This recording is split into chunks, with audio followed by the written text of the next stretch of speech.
Tenemos informes de Middle East Eye. Irán recibe baterías de misiles tierra-aire de China tras el acuerdo de alto el fuego de Israel. La República Islámica está intercambiando petróleo por misiles de defensa aérea chinos, mientras busca reconstruir capacidades destruidas por Israel. Durante la cumbre de los BRICS, Sergei Lavrov dijo que Rusia está dispuesta a ayudar a Irán con su programa nuclear civil, que resultó gravemente dañado en estos bombardeos.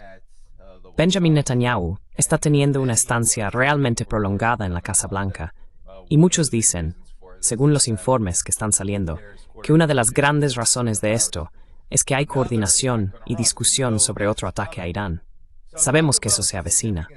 Así que, hablemos de la importancia de estos acontecimientos, de que Irán busque a China para reforzar sus defensas, y de cómo ves los próximos días aquí, ya que la discusión que has tenido sobre la secuenciación estratégica y la división del trabajo parece estar dando muchos frutos.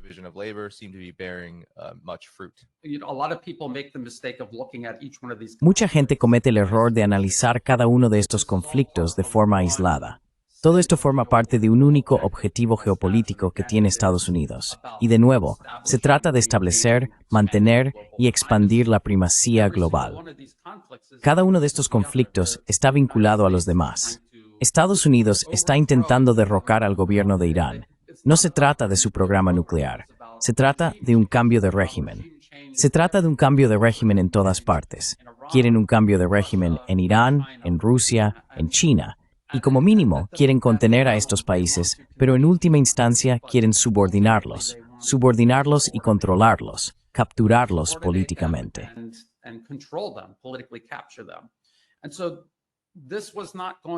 Así que esto nunca iba a terminar con Estados Unidos, simplemente llevando a cabo ataques contra el programa nuclear de Irán. Lo que esto era, básicamente, era el comienzo de una guerra directa entre Estados Unidos e Irán, y también entre el aliado estadounidense, Israel, e Irán. Este límite político percibido de atacar a Irán directamente, en lugar de hacerlo a través de intermediarios o librar guerras indirectas en otras partes de la región, eso se ha acabado. Ahora es una guerra directa. Y sí, este concepto de secuenciación estratégica y división del trabajo es la manifestación de que la gente en Washington y en Wall Street se da cuenta de los límites de su poder, del auge de un mundo multipolar y de la realidad de que no disponen de un poder militar, económico, político o diplomático ilimitado.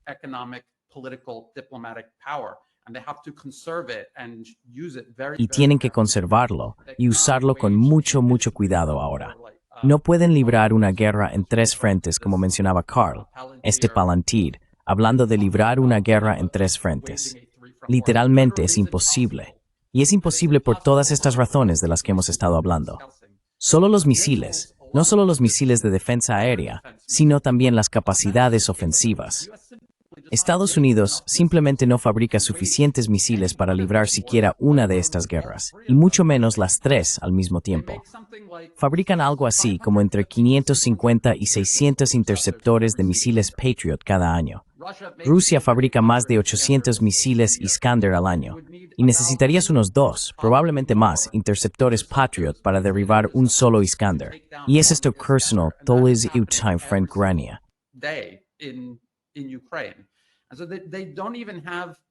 Y así, ni siquiera tienen la mitad de los misiles que necesitan solo para Ucrania, y mucho menos para librar una guerra contra Irán en Oriente Medio, y desde luego no para librar una guerra contra China en la región Asia-Pacífico.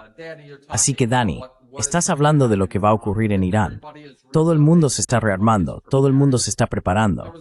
Se habló mucho de que Irán necesitaba Su-35 o aviones de combate chinos.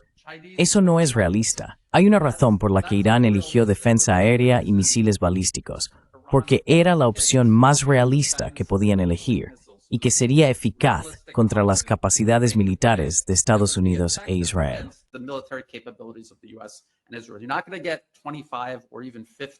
No vas a conseguir 25 o incluso 50 aviones de combate chinos o rusos y enfrentarte y superar a 200 o 300 aviones de combate estadounidenses israelíes. Y hay que recordar que no se trata solo de cuántos aviones de combate tienes.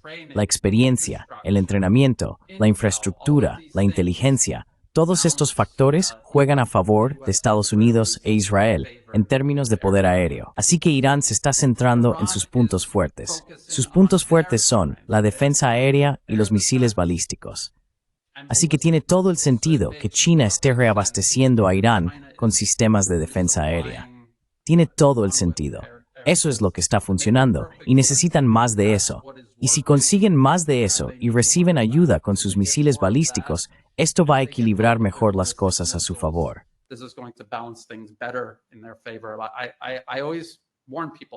Siempre advierto a la gente que no subestime a Estados Unidos, su capacidad para matar y destruir cosas.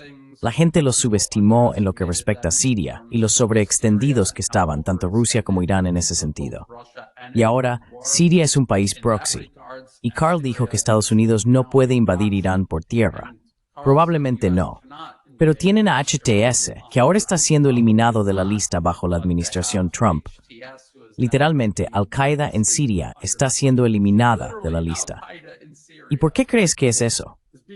Para que Estados Unidos pueda armarlos y apoyarlos abiertamente en una guerra proxy contra Irán, directamente o contra sus aliados en la región.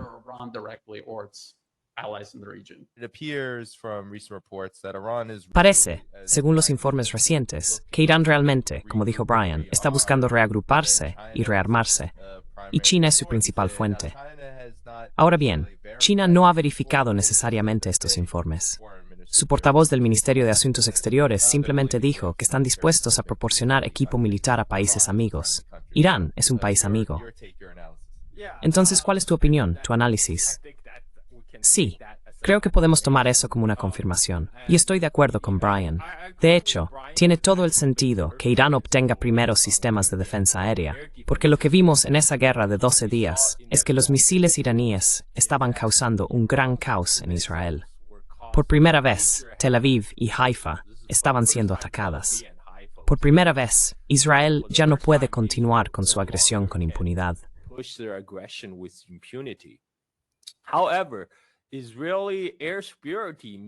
Sin embargo, la superioridad aérea israelí significaba que los F-35 israelíes estaban en el aire buscando lanzadores de misiles en el lado occidental de Irán. Ahora bien, esto obviamente no es lo ideal, porque la capacidad de Irán para infligir daño a Israel es una de las principales razones por las que Israel terminó solicitando un alto el fuego. Así que Irán necesita asegurarse de que sus lanzadores de misiles estén protegidos. Ahí es donde Irán tiene una ventaja, porque dispone de decenas de miles de misiles. Pero si no pueden desplegar sus lanzadores de misiles por miedo a un ataque aéreo israelí, eso podría ser un problema. En cuanto a la defensa aérea, hay que recordar que el embargo internacional de armas sobre Irán solo se levantó en octubre de 2022, ¿verdad?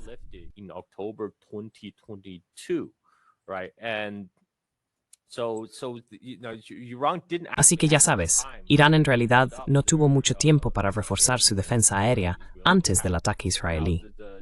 Ahora bien, sé que se habla de por qué Rusia no ha entregado los S-300 o S-400, pero la gente debe darse cuenta de que, en este momento, la prioridad de Rusia es Ucrania. Para ellos, eso es una cuestión existencial. Es en lo que Rusia se está concentrando. Mientras que China, según los medios occidentales, tiene el problema de la sobrecapacidad, ¿verdad?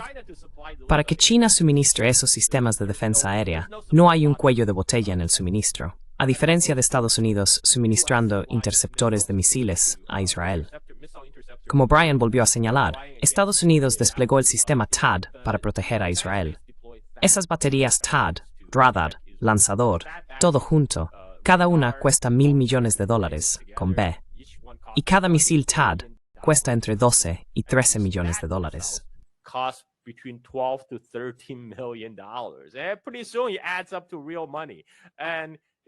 Y muy pronto eso suma una cantidad considerable de dinero. Y la producción planificada por Estados Unidos para los interceptores de misiles THAAD era enorme. 12 para el año 2025. ¿Adivina qué? Israel acaba de disparar más de un año de suministro de misiles THAAD. Es decir, dispararon más de un año de suministro de misiles THAAD sobre Israel en el transcurso de 12 días. Y no hay manera de que Estados Unidos pueda mantener ese ritmo para abastecer a Israel.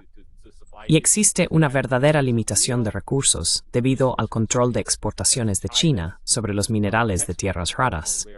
Para los misiles estadounidenses, los F-35 requieren imanes de samario cobalto resistentes al calor que provienen de China. Y China ha impuesto controles de exportación sobre ellos, tanto sobre las propias tierras raras como los imanes de tierras raras, desde el año pasado. Esta fue una respuesta a las sanciones estadounidenses sobre chips con China.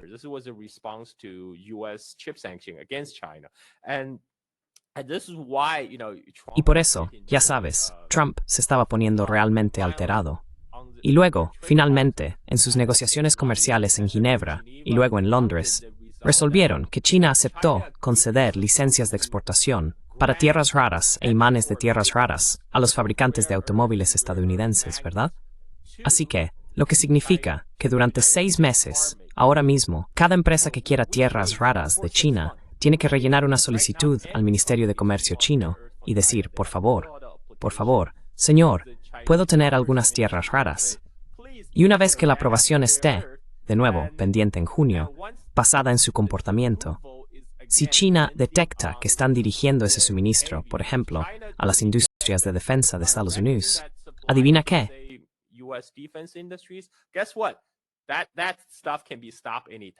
Eso se puede detener en cualquier momento.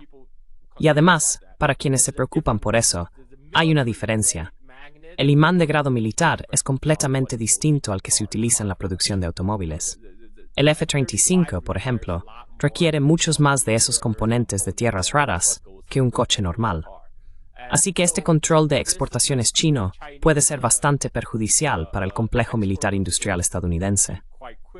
Además, Estados Unidos ya no tiene la capacidad industrial para mantener el ritmo del desgaste en el campo de batalla, tanto en Ucrania como en Israel. Por eso, Israel buscó la paz. Pero por otro lado, debido a la supuesta sobreproducción china, ellos no tienen ningún problema.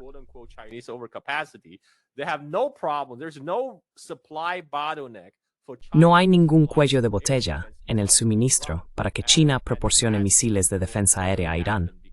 Y eso claramente va a suceder, porque yo era un poco escéptico, pero cuando el Ministerio de Asuntos Exteriores chino dice, estamos listos para compartir nuestros logros con países amigos, creo que eso es prácticamente una confirmación. Y esto es realmente muy importante. China, Rusia e Irán ya estaban juntos en los BRICS. Irán es miembro pleno de los BRICS. Pero ahora, con el intercambio, con la venta de armas, no se trata simplemente de intercambiar material por dinero. En realidad, se están construyendo relaciones, porque lo que eso significa ahora es que los iraníes tendrán que ir a China para recibir formación.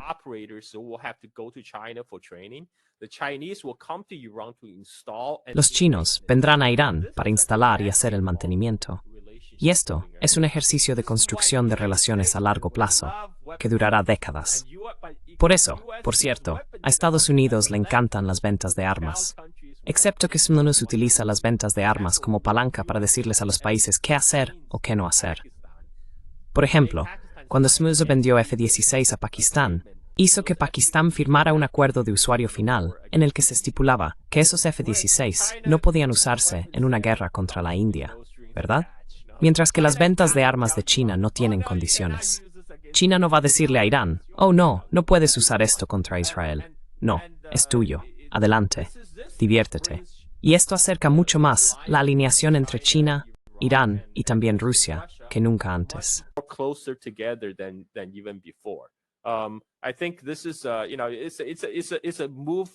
Creo que esto es, ya sabes, un paso en una dirección positiva. Y estoy bastante seguro de que también es algo que pone en alerta a Estados Unidos e Israel. Sabes, Irán no está solo. Sí, y Kota, el momento de estos informes no es una coincidencia. Irán acaba de experimentar una gran guerra de agresión, y ahora Irán está buscando ayuda para asegurarse de que cualquier conflicto futuro, que será una guerra de desgaste, como Brian explicó con bastante claridad, No será una guerra rápida y a gran escala. Estados Unidos simplemente no puede luchar así, pero van a intentar desgastar a Irán. Y parece que Irán está más que dispuesto a recibir ayuda de quien sea, especialmente de China y Rusia, para garantizar su supervivencia.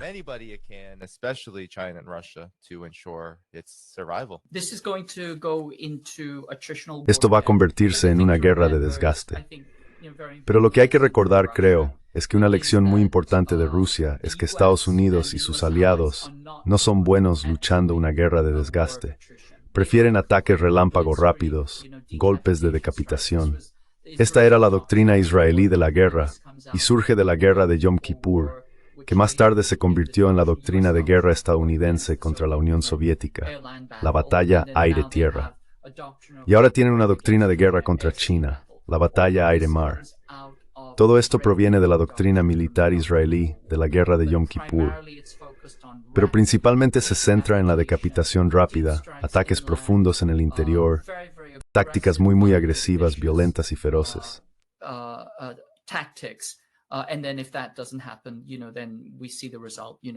Y luego, si eso no ocurre, vemos el resultado. Intentan cometer genocidio. Pero hay un par de cosas que creo que es importante destacar. Primero, la relación entre China e Irán se ha ido construyendo durante las últimas décadas, pero hay que mirar el alcance histórico. Si observas eso, entiendes que Irán y China han tenido una larga historia de muy buenas relaciones, que se remonta a la dinastía sasánida en el siglo VII, hace 14 siglos. La dinastía sasánida se refugió con la dinastía Tang cuando fueron islamizados.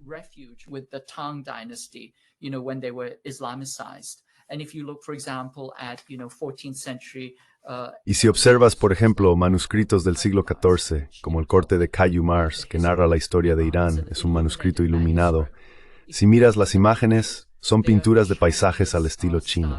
Es muy chino.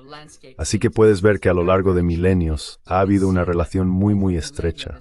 Y por supuesto, en el momento actual, China sabe que Rusia, Irán y por supuesto la propia China son todos objetivos. Así que tienen que colaborar. Sin duda, países mutuamente. China tiene la fuerza industrial y las cadenas de suministro.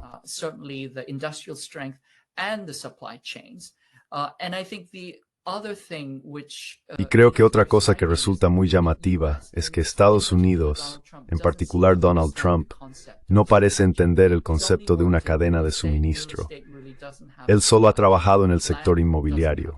El sector inmobiliario realmente no tiene una cadena de suministro. La tierra no tiene una cadena de suministro. Y un edificio o una propiedad inmobiliaria solo tiene unos pocos cientos, quizá unos pocos miles de piezas. Pero un solo casa tiene 350,000 componentes, y una gran parte de ellos provienen de China o de otras partes de Asia. Así que creo que, en términos de guerra, la contradicción es que si Estados Unidos llegara a hacer la guerra contra China o contra los aliados de China, descubriría muy rápidamente que está haciendo la guerra contra su propia cadena de suministro. Y Carl mencionó los elementos de tierras raras.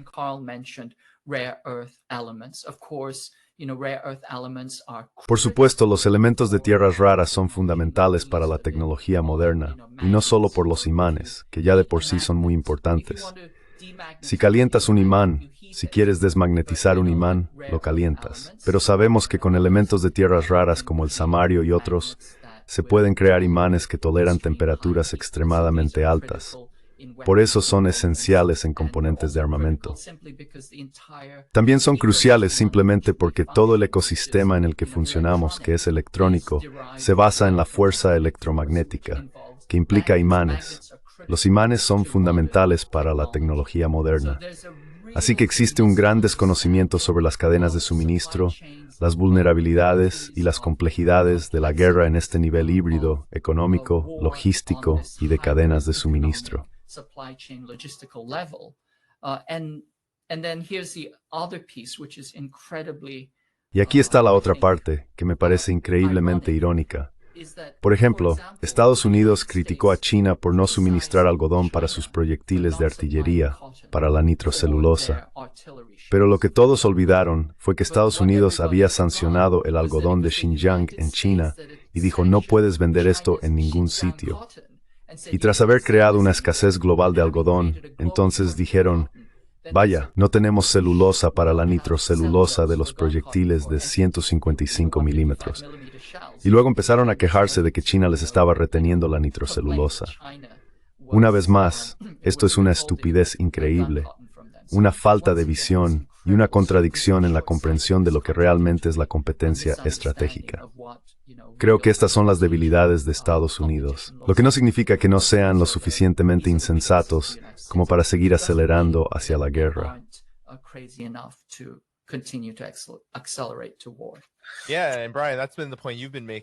Sí, y Brian, ese ha sido el punto que has estado señalando, que no importa si Irán se rearma y es capaz de volver a involucrarse en una guerra de desgaste sin ser derrocado en ese momento, ¿verdad? No importa si la situación no es tan favorable como mostró la guerra de 12 días. Estados Unidos e Israel podrían matar gente, podrían bombardear sitios nucleares, pero no podrían derrocar al gobierno. Pero has dicho que esto va a seguir ocurriendo, de todos modos. Y a veces creo que se asume que aquí hay cierta racionalidad, que bueno, si realmente no va a funcionar, si esto no está en el interés de Estados Unidos, si no hay objetivos que se vayan a cumplir, entonces se detendrán.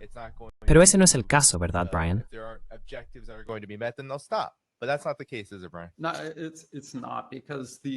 No, no lo es, porque todo el sistema en el que se basa Estados Unidos responde a los intereses de los financieros corporativos. No se mueven por ningún propósito específico de servir a la sociedad, sino únicamente por la búsqueda de un beneficio cada vez mayor, y por eso la base industrial estadounidense es como es. Todo se deslocalizó sin pensar en la seguridad nacional ni en el objetivo de servir realmente a la idea de que se fabrican cosas para que la gente pueda hacer cosas, no solo para ganar dinero. Así que la deslocalización fue perfecta para maximizar los beneficios, pero tenía poco sentido en prácticamente todos los demás aspectos imaginables.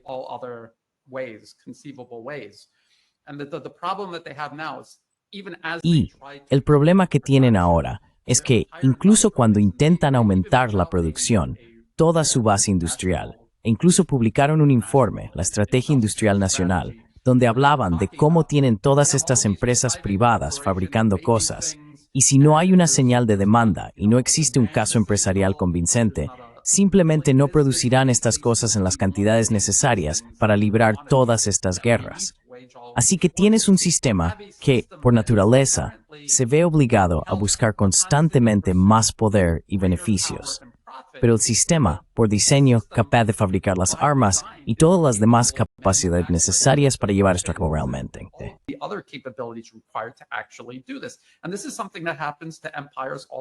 Y esto es algo que les ocurre a los imperios a lo largo de toda la historia.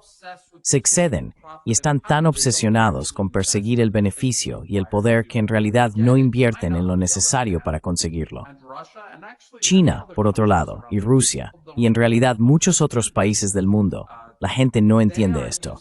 Están utilizando una combinación de herramientas como los mercados libres, pero también una sociedad y una industria orientadas a un propósito. Recuerdo que el presidente Xi Jinping, cuando hablaba de la crisis inmobiliaria en China, dijo: "Las casas están hechas para ser habitadas.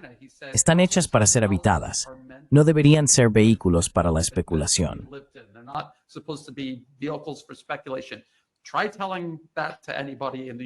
Intenta decirle eso a cualquier persona en Estados Unidos. Buena suerte convenciéndolos o consiguiendo algún tipo de política al respecto. No, Estados Unidos no va a detener su búsqueda de guerra con Irán, con Rusia, con China. Como dije antes, existe este conflicto global. Es una especie de tercera guerra mundial a cámara lenta, una guerra de desgaste que está teniendo lugar.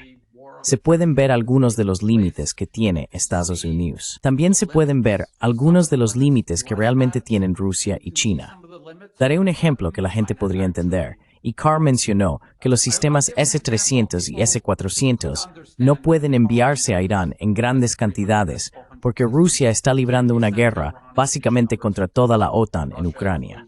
Así que no es posible. China también tiene límites.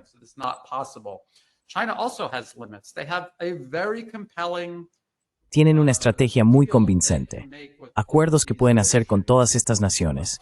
Asociaciones que pueden formar con todas estas naciones. Literalmente, Estados Unidos no tiene ninguna alternativa que ofrecer. Así que China viene a Tailandia, donde yo resido, y dice, podemos hacer todo esto por vosotros. Podemos construir trenes de alta velocidad. Podemos hacer todo tipo de comercio.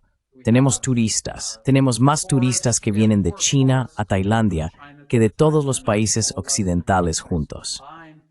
Pero el problema es que aunque Estados Unidos no puede competir de esta manera, compite de otras formas, coaccionando políticamente a un país objetivo.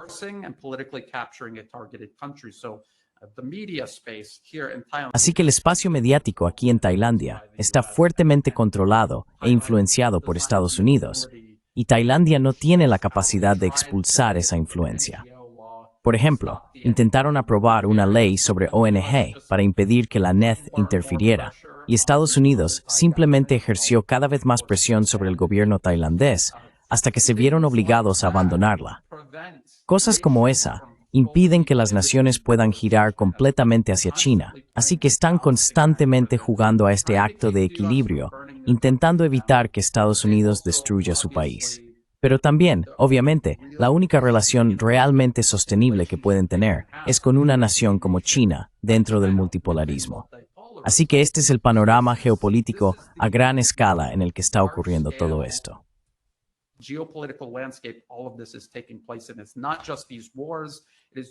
Y no se trata solo de estas guerras, es la injerencia de Estados Unidos en todo el mundo, es la coerción y la captura política. Todas estas naciones están intentando encontrar un equilibrio.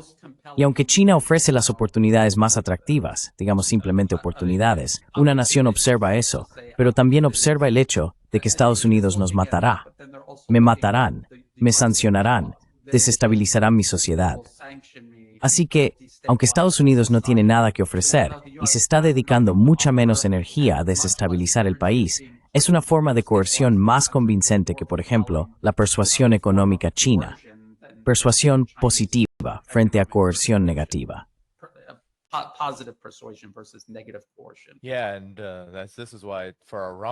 Sí, y por eso en el caso de Irán, mucha gente critica a Irán. Dicen que Irán no hizo esto, que no hizo aquello, que son demasiado débiles, que no están actuando con suficiente fuerza.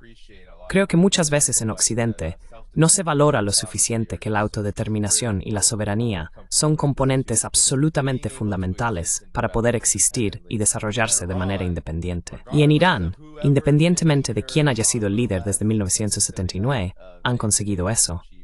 Y por eso siguen en pie después de lo que fue una guerra de agresión significativa. Y por eso ahora se están rearmando y reorganizando. Saben que es inevitable, y más allá de cualquier detalle o decisión que tomen, y que algunos puedan considerar un error o insuficiente, o lo que sea,